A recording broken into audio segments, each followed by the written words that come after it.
মহাভারত থেকে নেওয়া একলব্যের গুরুত্ব, যার লেখক ওই কলেজের লাইব্রেরিয়ান বিমান নায়ক।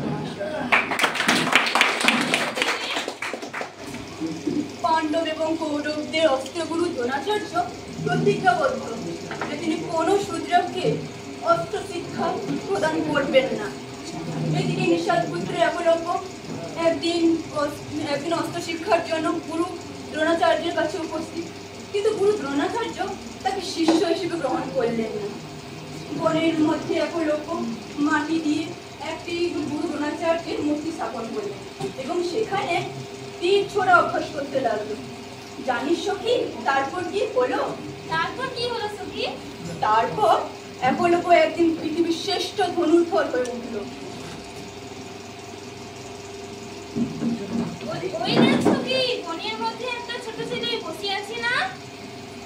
আরে আরে ওই তো একলব্য, চল সখী চল, আমরাও গিয়ে দেখে আসি তারপর কি হয়।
ভরদ্বাজ মুনির পুত্র অস্ত্র বিশারদ দ্রোণাচার্য।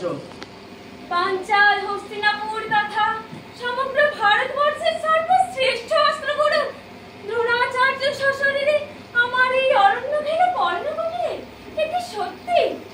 হ্যাঁ যুবক, সত্য নহে স্বপ্ন। আসন গ্রহণ করুন মহাত্মন।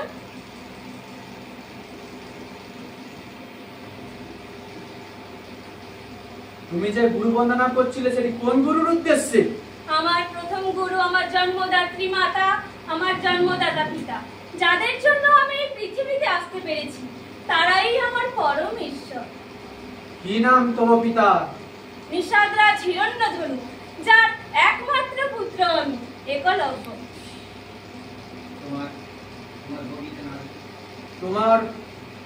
তোমার স্কন্ধের কবিতা না দেখে, তোমার কৃষ্ণবর্ণ অবয়ব দেখে আমি পূর্বেই সন্দেহ করেছিলাম তুমি হিমবীর্য নিষাদ পুত্র। নিষাদদের হিমবীর্য বলার মধ্যে তো কোনো যুক্তি দেখি না।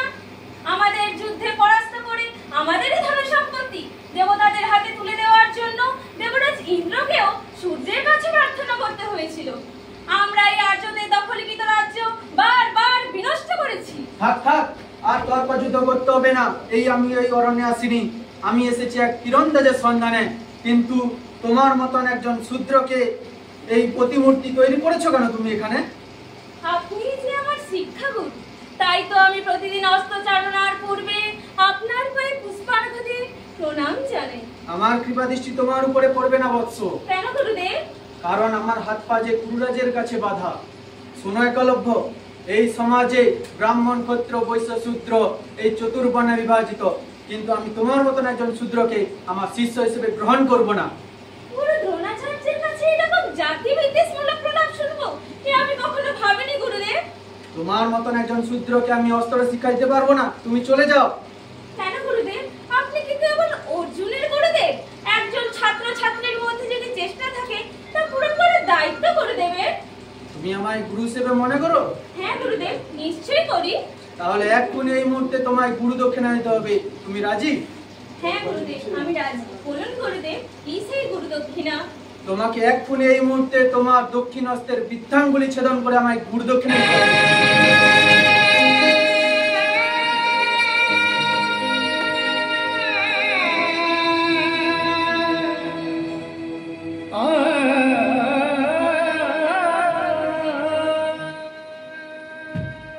গুরু চাইছেন শিষ্যদের গুরু দক্ষিণা দেবে।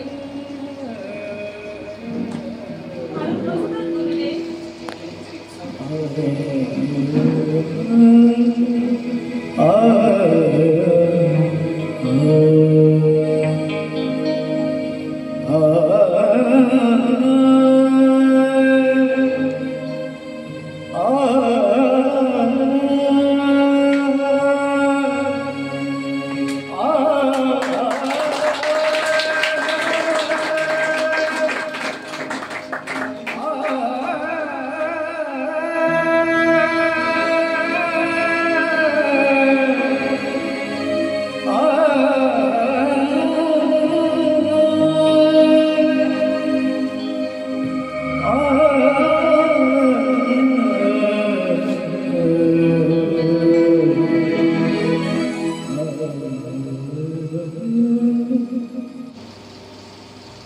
তোমার এই সমর্পণে আমি প্রসন্ন হয়েছি পুত্র।